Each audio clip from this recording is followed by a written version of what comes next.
Patrick. You all set? All righty. The time is 6:32, and with us this evening is City Attorney Chris Hood. Craig Schulte. Is Kim online? Okay. Kim is there. Ben Peters, Bill Lovis, myself, Michael Gary, and Mike Roth. And with roll call, it is now time for open forum. Is anyone here to speak this evening for open forum? We have one person for open forum. Yeah. All right. Yeah, thanks for the opportunity. Yeah, I'm Doug Sanders. I'm a citizen here about a mile away. And I understand that you folks have a copy of my document here, and it's interesting. We've got all this so-called housing stock. That's the new term I learned from the assessor department. All this housing stock in the county, and Ratio SP has got the designation AMA. That stands for Accredited Minnesota Assessor, and she is the full assessor with Bob Thompson. And she came up with the data that I outlined here, that there's 1,850 homesteads. Now, I'll go through this. According to SB, 420 licensed vacation rentals, They're still trying to find the others to license them. 8,280 second homes, seasonal, of course, and totaling 10,550 housing units. Three-fourths of our housing units are that 8,000 second homes, seasonal cabins. I received this email from Linda that employees that come to this area are finding housing. Linda points out that there's vacation home rentals being used, and our larger employers started back in about the year 2020. Howard Hedstrom confirmed the survey they did of employees that were leaving the county, and finding by survey they'd never come back because there was no housing for them. And they're not talking about vacation home rentals. They're talking about a more stable situation.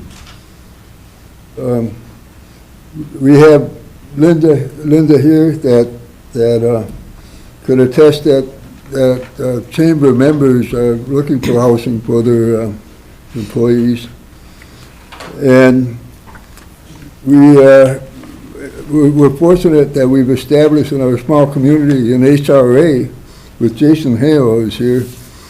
You know, Jason is still, he has a popularity with builders and developers back in Duluth where he came from, and that's been a draw. But builders and developers up here prefer working with an HRA for all the logistics, all the subcontracting that's involved. They prefer working with a builder developer that's proven. Would rather work with an HRA than just come up here and start subcontracting with all their needs, materials, electrician, plumbers. So we're fortunate that we have that. We need the further projects like the Heights project. I spent a couple hours with Gary Latz. Gary and Howard have rounded up dozens of local investors for this Heights project that's on the agenda. And so we have got some good things going in the county. We're building, but we need more of this housing for employees that's not going to have rents jacked up by individual owners of housing stock. With that, that's my presentation. Any questions? Okay, Thanks, Doug. Thank you. thanks. Thank you. All right, is there anyone else here for open forum this evening? All right, and with that, we'll close open forum. Next up is our regular update on City Hall and Liquor Store.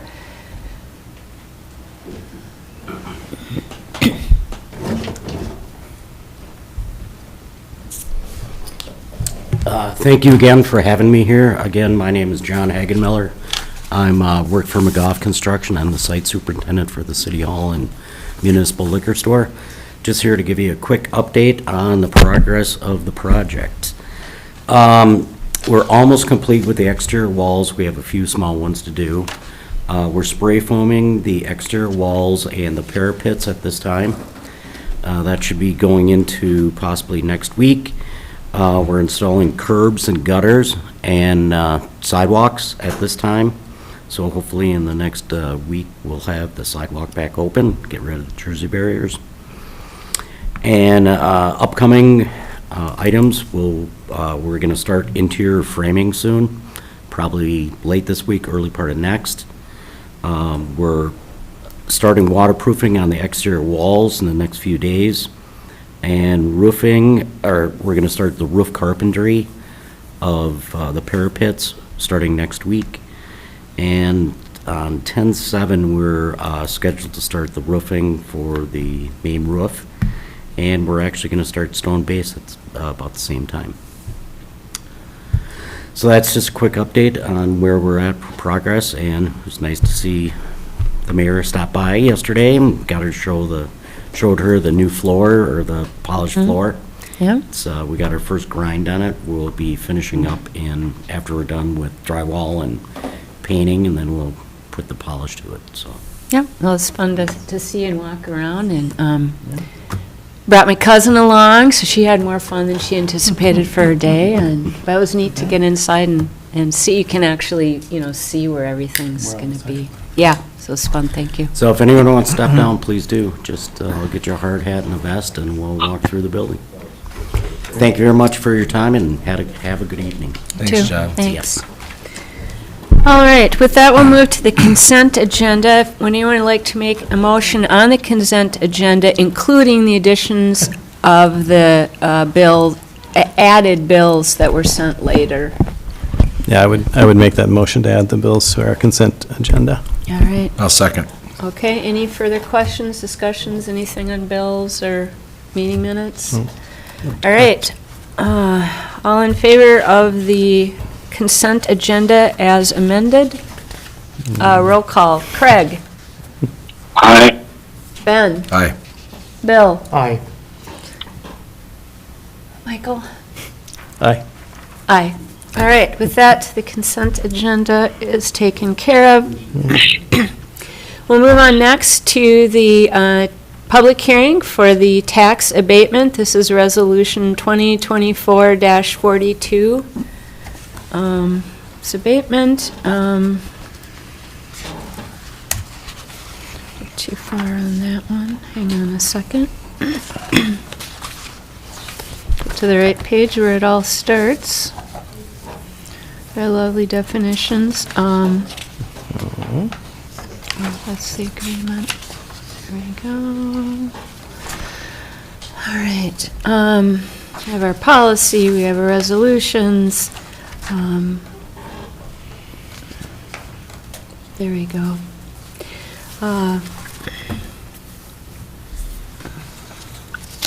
Anyone have, I guess we don't really need to, other than declare this a public hearing, right? We just have to take comments.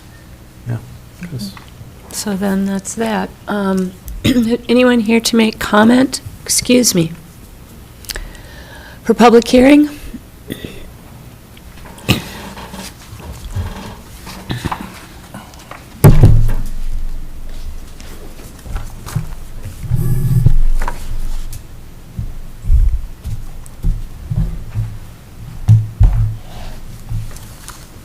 Hi, I'm Tim Kennedy. I am one of the general partners of the Grand Marais Real Estate, or Cook County Real Estate Fund, developers of the Heights project.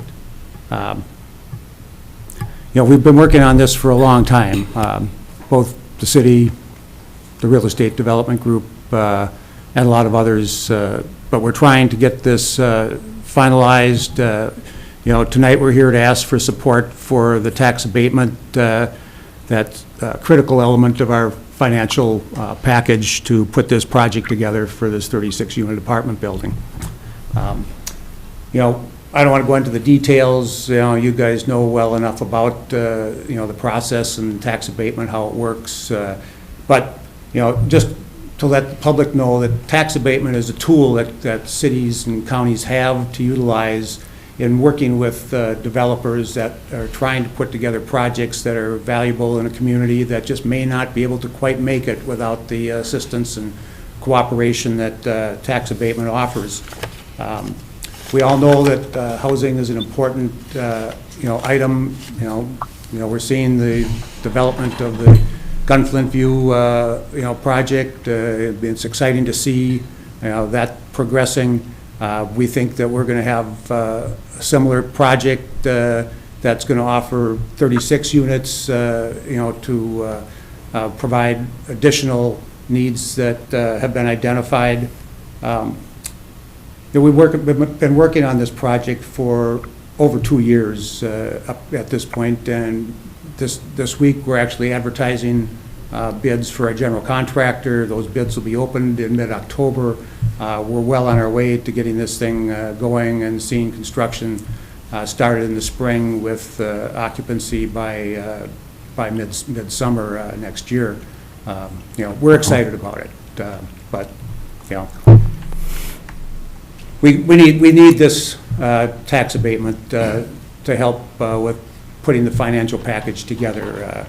Eller is the city and county's financial consultant and advisors, has recommended the use of tax abatement for this project. They've recommended a 15-year term with the condition that there's a look-back provision that suggests that if the project is successful beyond our expectations, that there's an ability to cut that 15-year period back and modify the terms of that agreement.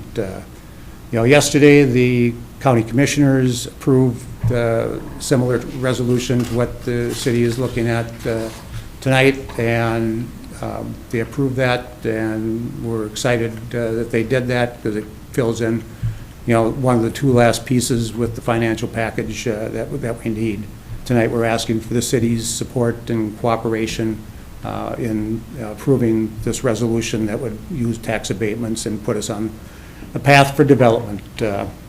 We're excited about it. So I thank you for all the support that you've offered through this process. There's so many things that have to go into a big project like this, and without the cooperation with the city, we wouldn't be here today. But your assistance with the stormwater, your assistance with the variance request were really important. We get past this hurdle of the abatement, and we're on our way to looking at construction starting next spring. So, thanks.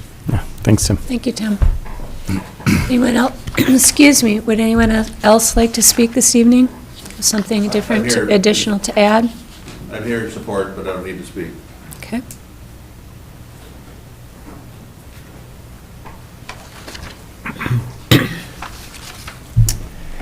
Good evening. My name is Chris O'Brien. I'm the District 4 Commissioner for the Housing Redevelopment Authority. I'm also a limited partner investor in the Heights project, but here overall, I'm very concerned about the housing situation in Cook County and anxious to see any measures go forward which help to address that.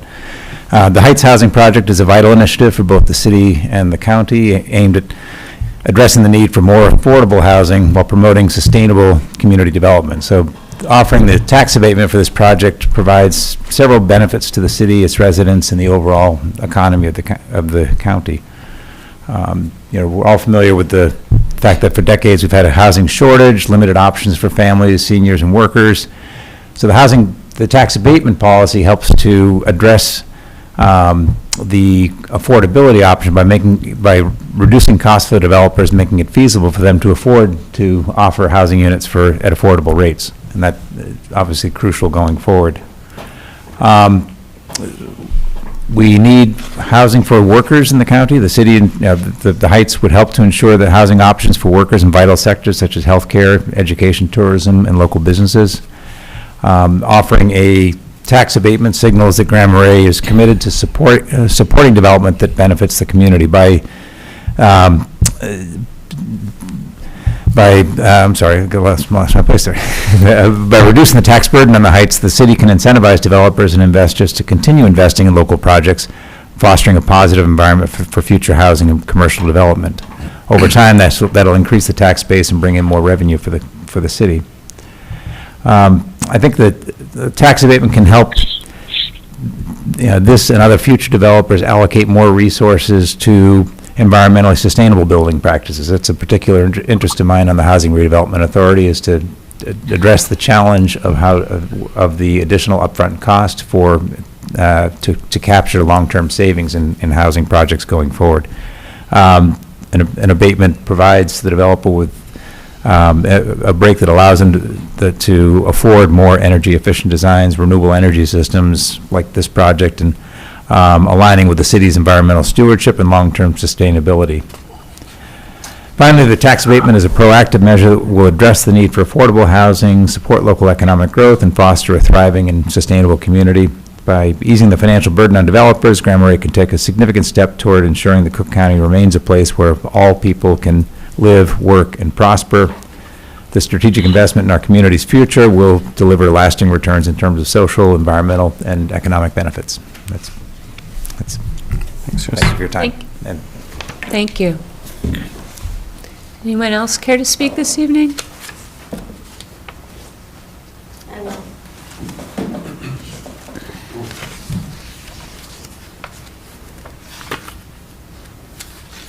My name's Jerry Grant, and I am a member of the Cook County Real Estate Fund, an investor.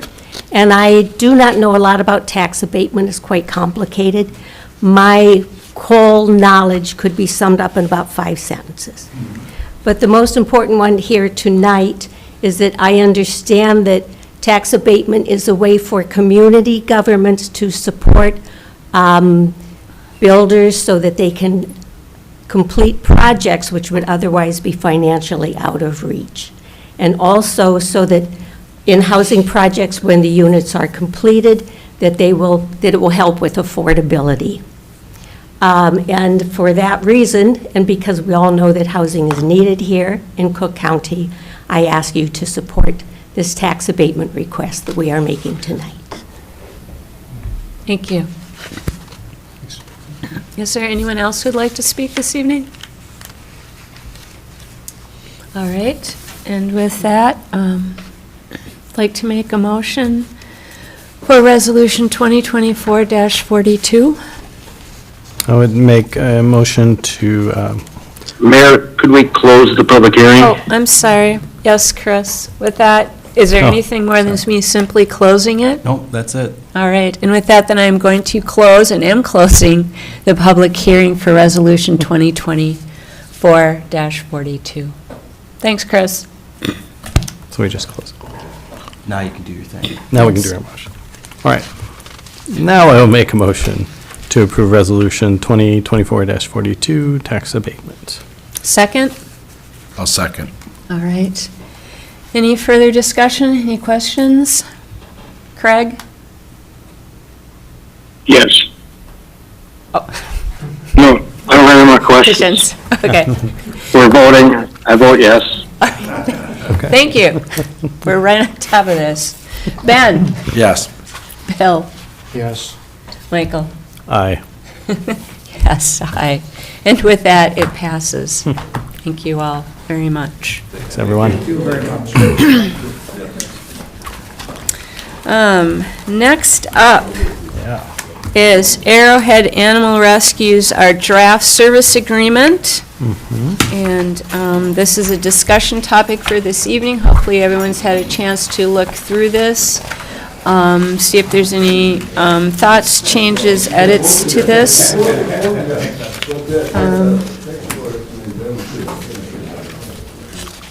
At all?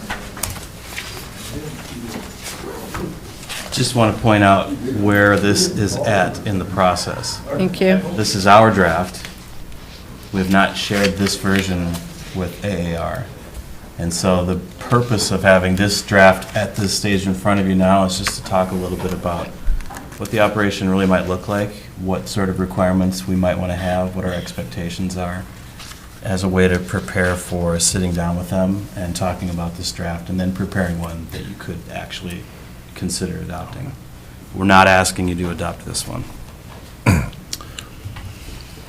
How, if any, and I imagine it maybe comprehensively, does it differ from maybe the original one that we had with them? Yeah, it's not significantly different than the original agreement.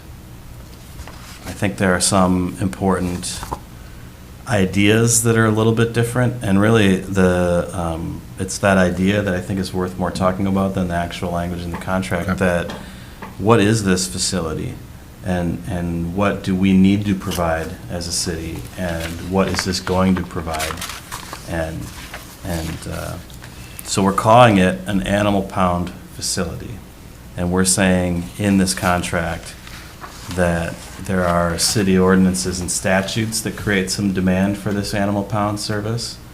We're also saying that Arrowhead Animal Rescue as an organization wants to provide additional services as more of a shelter operation, which is what they really do a fantastic job of bringing to the community. So we're trying to make the language say that. We have to do some of these things, although as we've learned, we don't have to have a building to do it. There are other ways to get that job done. But beyond that, the law enforcement bringing an animal in that they might be taking possession of, there are a lot of other needs in the community to provide animal shelter services that AAR is willing to do. There are some other things in here that are different, and some of those are recent edits that I think are probably I wouldn't keep in a next version, but I think they're useful for conversation. So I'm going to just get to it here, if you don't mind. Letter T, under the scope of services, says that they will operate and maintain a telephone number for company representatives to be contacted daily between the hours of 10 a.m. and 3 for the purpose of receiving animals. There's a lot baked into that concept. I don't know if AAR is willing to do that or if we need them to, but I think people might consider a typical service of an animal shelter to be a place you can bring an animal. And that's not really how we've done that in the past, and I don't think that's how we'll do it in the future either, that the city's not going to bring animals here, that we don't want the public to bring animals here. We want law enforcement to bring animals here, and we want AAR to bring animals here. But really nobody else is going to have access to the facility, I believe. So there's some language in here that we'll probably modify to clarify that. But the language that's in here now opens the idea that we could potentially have a open facility, or at least leaves the question open, how do we want AAR to be contacted by the public? How do we want those arrangements to be made? So that's probably the next conversation we have with them, is what do they see happening? There's a lot of new language in here about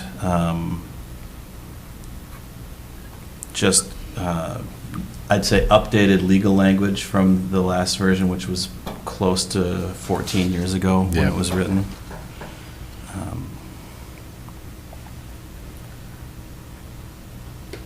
I don't remember before, did they keep stats before? I see that's in there, which We makes asked them total to. sense. I don't believe there was any sort of regular reporting of statistics to the city. There was occasional conversations with the group. They've had a few members that have really been there a very long time, but they also have some turnover and some new vision, and I think some of the people that were there in 2011 that were doing the reporting aren't there now, and so if we want that to happen, I think we'll have to work with them to figure out an easy way to just keep those things coming in front of you so you can see what's going on. I think they should well, most nonprofits have to anyways, if they're out looking for money, Yeah. or they have to have stats and know what they're How many doing. animals have we served, or? Yeah, whatever. so for their benefit, but I think the city and the county also really wants to have a good handle. I mean, we've asked for reports from the sheriff's office, but those are so general, we don't know what those calls were really about. So it'd be nice to know that, or how often an animal does get brought in because of an owner's health event or something that where they can't take care of a pet, just the whole deal. Would be nice to know. And I appreciate the fact that we need to clearly know what their process will be too, like how long will you hold an animal, or what happens if it turns out there's any health issues or whatever. Right. We need to know clearly what their process is. And so we've covered that in letter M, under the scope of services, where we're asking them to develop and keep current and provide to us procedures, training manuals for daily facility operations for animal adoptions. I think we tried to be very clear in this version of who does what when it comes to building maintenance too. The day-to-day stuff is not done by the city, it's done by the operator, but it's the city's building, and so any larger building maintenance would be our responsibility. Anytime they want to do something to the building, they just have to tell us and make sure that we say it's okay.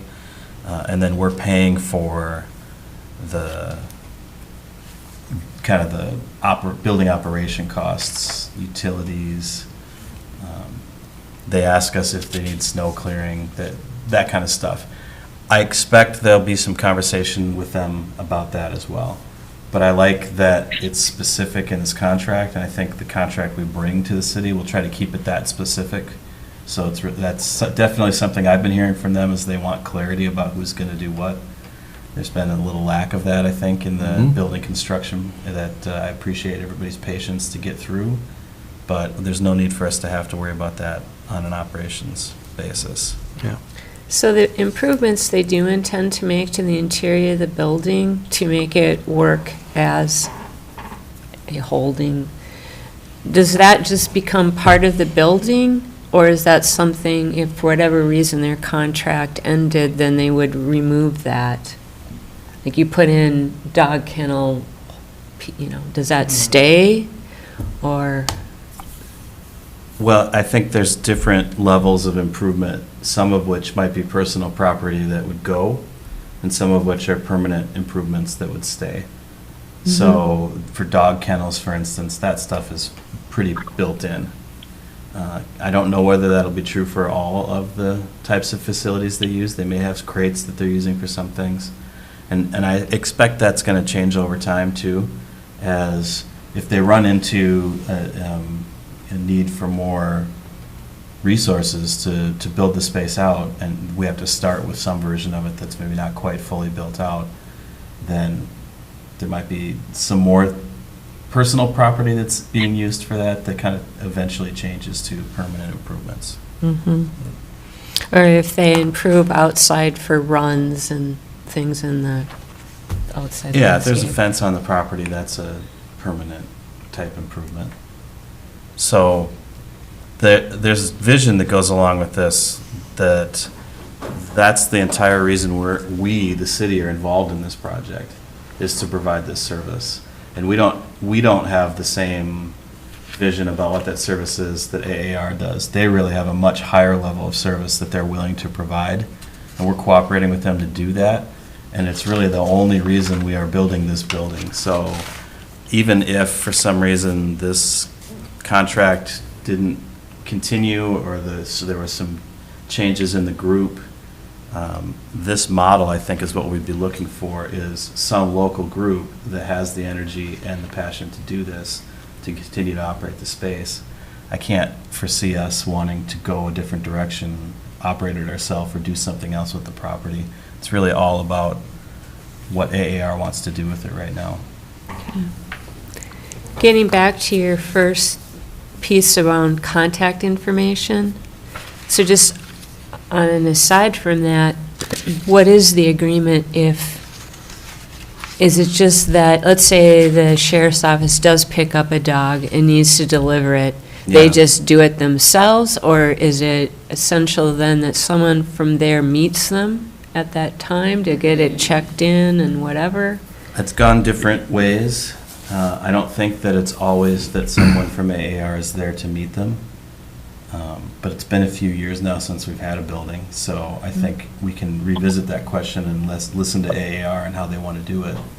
What the contract says is that they have to allow the city and county and law enforcement access to the space at any time. Sure. And to do something like that, like if an animal was brought in, I think typically what happens is they bring it in when they have it, and then notify AAR, and then AAR schedules providing services as needed, Okay. rather than is there to intake. All right. Yeah, so I guess I was thinking when you talk about telephone number and contact time, then I'm thinking, well, I guess if the sheriff can just bring the animal and drop it off whenever, then that becomes less of an issue of when they're available. Yeah, Yeah, and, okay. and it might be nice for us to have a guaranteed we call, they answer number. But I think if we just had a few contact numbers, that would work. I wouldn't want to limit it to between 10 and 3 for our purposes either. No. So I think that's more about the model of open to the public, and I don't think that's where we're going with this. Yeah. Okay. Anyone else have thoughts on this? Craig, did you have anything? No. Okay.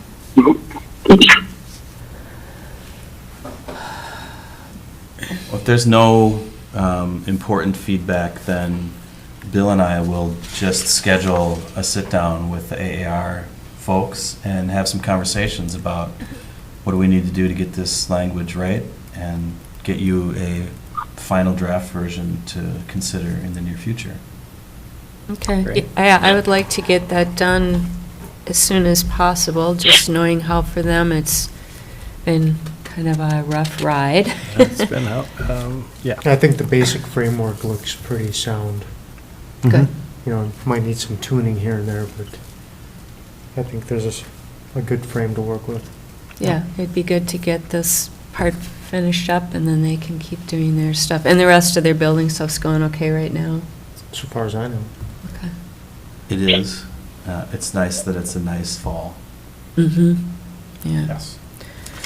All right, well, we'll look then for that fairly soon again, a final on that one. Thanks, you two. Appreciate it. Next up is us sharing for Michael Keyport and the county wanted to bring to our public's attention. They are updating the county's hazardous mitigation plan, and this affects everyone in the entire county, including within the city. It affects a variety of natural events that might happen, from bad storms and winds and blizzards to fires, including our harbor issues. And they need public input, and everyone then is welcome to directly provide that input into my Keyport in his office, and his title is the Cook County Emergency Management Director. You can email into him at mike.keyport@co.cook.mn.us. They do this every 5 years, and of course, we're hoping that we can get involved in this a little bit more for the city around East Bay on that. So just a public service here to let everyone know that that input is needed as they update this plan. Did anyone else have anything to comment on this? All right. Yeah, I guess that's it then on the regular agenda. We're on to council and staff reports. Craig? I don't have anything. Okay. I don't have anything either. I've got, I think, maybe, when we have a planning and zoning next Wednesday? Right. Did you make it over to the open yeah. house I was last week? sick. Oh, join that club. Wednesday and Thursday, yeah. Yeah. My football team. Yeah, it's been going around. Yeah. Hi. Anything? Yeah, I think we had a pretty successful rollout of the tree board up at the Yay. 4-H building. To me anyhow, it was a good turnout. I mean, a lot of people came in, they asked a lot of good questions, they used the displays and left feedback, and I think it gave a good starting point for that too. And how's the inventory going? Has anybody got an update how he's doing? They were gonna, Saw their staff a lot last week in town, so, but I haven't heard an update, no. just seem to see Yeah, maybe that'd be Shane fun will to have see. some. I've not spoken to anyone, same as Mike, I've seen them out and about doing their thing, but that's the extent of my contact. Well, they had the weather cooperating for all yeah. of their efforts, so. I really appreciate Shane and Patrick and Alyssa's efforts there to really get the word out too. And Alyssa put together a really nice email to send out to all of our list from our e-newsletter, and that was really nice, so. Great effort, and yeah, and then with, what, is that Ruby's, what was there that night? The farmer's Oh, the market. farmer's market. Market, that's what it was, yeah. That helped a lot too, so, yeah. On a night that felt like middle of July, not early fall. Right. Okay.